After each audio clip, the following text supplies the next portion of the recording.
ప్రజలు తీసుకున్నటువంటి నిర్ణయాలు, ఎన్నికల్లో వచ్చినటువంటి ఫలితాలు, వీటన్నిటి మీద ఒకసారి మీ ద్వారా ప్రజలకి కొన్ని విషయాలు చెప్పాలి.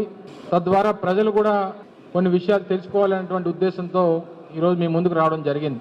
వాస్తవానికి గడిచినటువంటి సంవత్సరం మొదటి 5 నెలలు వైఎస్ఆర్ కాంగ్రెస్ పార్టీ ప్రభుత్వం, తరువాత 7 నెలలు ప్రజలు ఇచ్చినటువంటి తీర్పు మేరకు కూటమి ప్రభుత్వం.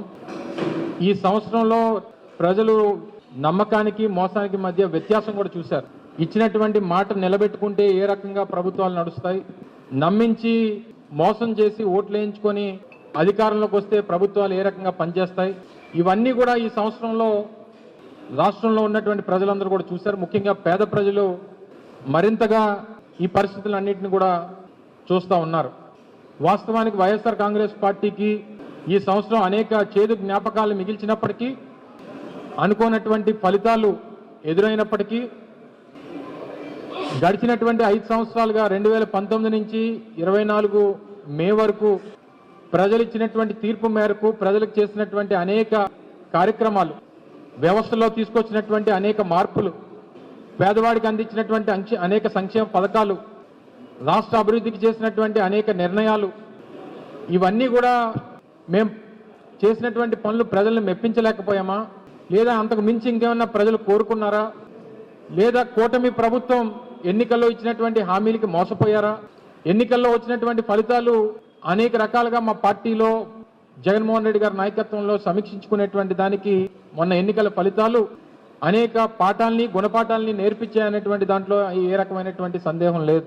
మీ అందరికీ తెలుసు, రావడమే మేము అధికారంలోకి వచ్చిన తర్వాత సచివాలయ వ్యవస్థను కానీ, తద్వారా 1,30,000 మందికి ఉద్యోగ అవకాశాలు కానీ, లేదా గ్రామాల్లో పట్టణాల్లో ప్రజలకి ప్రభుత్వాన్ని చేరువ చేసేటువంటి దానికి వాలంటీర్ వ్యవస్థ ద్వారా వాలంటీర్ వ్యవస్థ ఏ రకంగా పనిచేసిందో, తద్వారా 2.5 లక్షల మంది ఉద్యోగ అవకాశాలు కల్పించేటువంటి కార్యక్రమాన్ని చేశాం.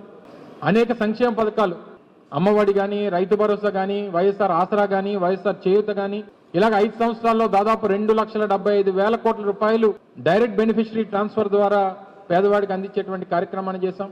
ప్రభుత్వ పాఠశాలని నాడు నేడు ద్వారా దాదాపు 10,000 కోట్ల రూపాయలు ఖర్చు పెట్టి ప్రైవేట్ స్కూల్స్తో ధీటుగా పోటీ పడేటువంటి విధంగా ప్రభుత్వ పాఠశాలను బాగు చేశాం.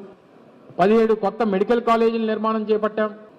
రామాయపట్నం పోర్టు కానీ, బందర్ పోర్టు కానీ, లేదా శ్రీకాకుళంలో మూలపేట పోర్టు నిర్మాణాలు దాదాపుగా పూర్తి చేసేటువంటి కార్యక్రమాన్ని చేశాం. మన ఉత్తరాంధ్ర ప్రాంతానికి సంబంధించి భోగాపురం ఇంటర్నేషనల్ ఎయిర్పోర్ట్ ఈరోజు ఏ స్థాయిలో పనులు జరుగుతూ ఉన్నాయో మీరు చూస్తూ ఉన్నారు. దానికి నాంది పలికాం. దేశవ్యాప్తంగా 11 ఇండస్ట్రియల్ కారిడార్లు ఏర్పాటు చేస్తే 3 ఇండస్ట్రియల్ కారిడార్లు కేవలం ఆంధ్ర రాష్ట్రానికి తీసుకొచ్చినటువంటి ఘనత సాధించాం. ఈజ్ ఆఫ్ డూయింగ్ బిజినెస్లో నెంబర్ 1 స్థానాన్ని మేము అధికారంలో ఉన్నంతకాలం కొనసాగించేటువంటి కార్యక్రమాన్ని చేశాం.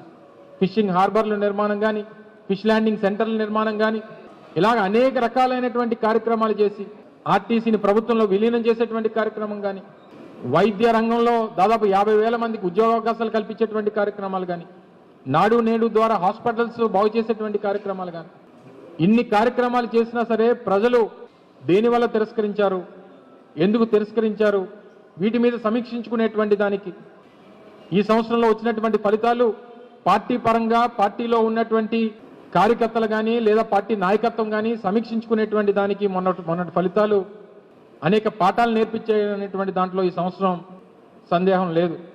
అయితే తీరా అధికారంలోకి వచ్చినటువంటి కూటమి ప్రభుత్వం ఏం చేసింది, 7 నెలల్లో ఏం ఘనత సాధించింది, ప్రజలు ఆ మేరకు ఇచ్చినటువంటి తీర్పుకి ప్రజలు తీసుకున్నటువంటి నిర్ణయం మంచిదే అనేటువంటి విధంగా వారు పనిచేశారా లేదా అనేటువంటి దానికి మొదటి ఈ 7 నెలలు ఒక ఉదాహరణ అనేటువంటి విషయానికి సందర్భంగా మీ ద్వారా తెలియజేస్తా ఉన్నాం.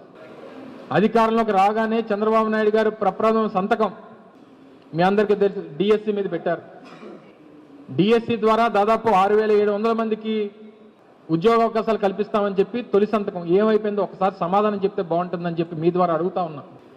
దానికి సంబంధించినటువంటి నోటిఫికేషన్ లేదు, దానికి సంబంధించినటువంటి షెడ్యూల్ లేదు. తీరా 7 నెలలు కాలం గడిచిపోయింది. ఏం జరగబోతుందో తెలియనటువంటి పరిస్థితుల్లో పాపం ఆశ పెట్టుకున్నటువంటి ఆ యువత ఈరోజు ఏమైపోతామని తెలియనటువంటి పరిస్థితిలో యువత ఉన్నారు.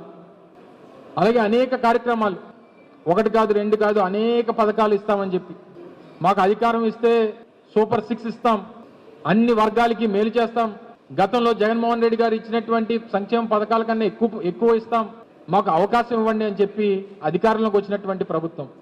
ఉదాహరణకి మొన్ననే 13వ తారీఖున రాష్ట్ర వ్యాప్తంగా పెద్ద ఎత్తున రైతుల పక్షాన పోరాటం చేసింది వైఎస్ఆర్ కాంగ్రెస్ పార్టీ జగన్మోహన్ రెడ్డి గారి పిలుపు మేరకు. తీరా చూస్తే ఏదైతే వారు అధికారంలోకి వచ్చిన తర్వాత ఇస్తామన్నటువంటి 20,000 రూపాయలు పెట్టుబడి సాయం కింద ఇస్తానన్నటువంటి 20,000 రూపాయలు ఏమైపోయిందని చెప్పని అడిగితే సమాధానం చెప్పేటువంటి పరిస్థితిలో ప్రభుత్వం లేదు. అమ్మఒడి కింద 15,000 రూపాయలు ఇస్తామని చెప్పి ఎంతమంది పిల్లలు ఉంటే అంతమందికి ఇస్తామని చెప్పినటువంటి అమ్మఒడి లేదు. మహిళలకి 18 సంవత్సరాలు నిన్నటువంటి ప్రతి మహిళకి నెలకు 1,500 రూపాయలు ఇస్తామన్నటువంటి ఆ పథకం లేదు. రాష్ట్రంలో 20 లక్షల మంది నిరుద్యోగ యువత ఉన్నారు, వారికి ఉపాధి కల్పించేంత వరకు 20 లక్షల మందికి నెలకి 3,000 రూపాయలు చెప్పిన నిరుద్యోగ భృతి ఇస్తానన్నారు, అది లేదు.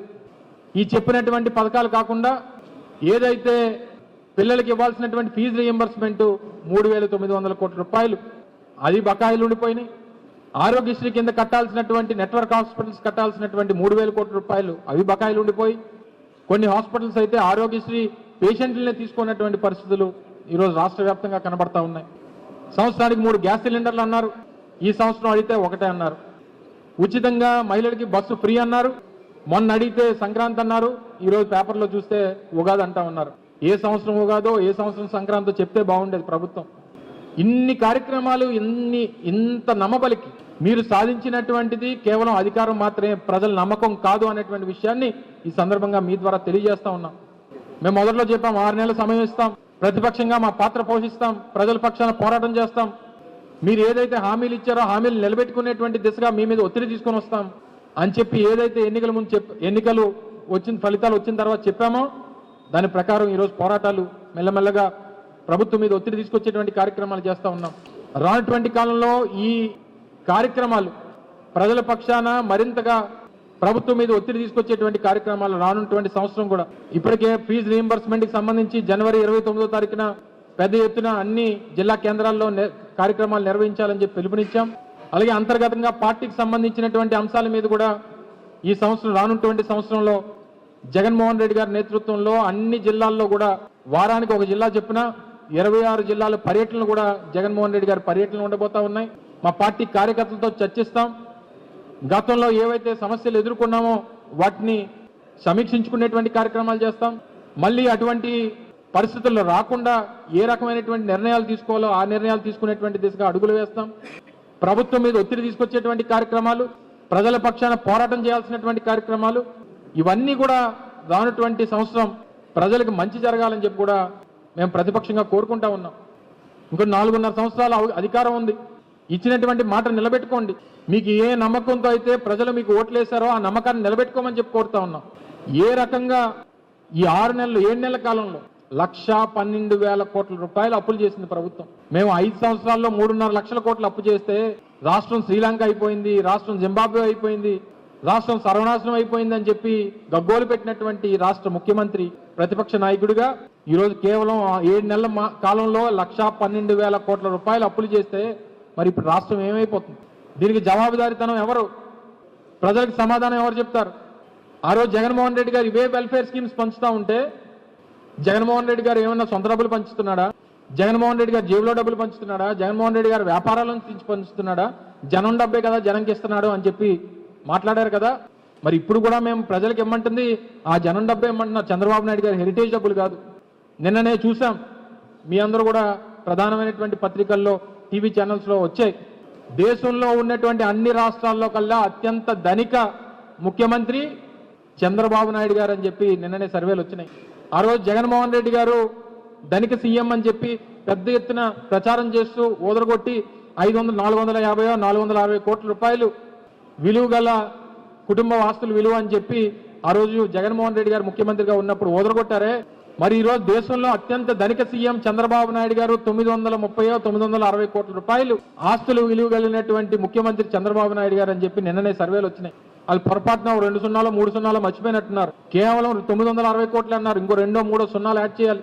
2 ఎకరాలతో మొదలుపెట్టినటువంటి చంద్రబాబు నాయుడు గారు ఈరోజు ఆ స్థాయికి ఏ రకంగా వెళ్లారో ప్రజలకు సమాధానం చెప్పాలి. మరి మీరు ఈరోజు ధనిక సీఎం అని చెప్పి దేశం అంతా చూస్తా ఉంది.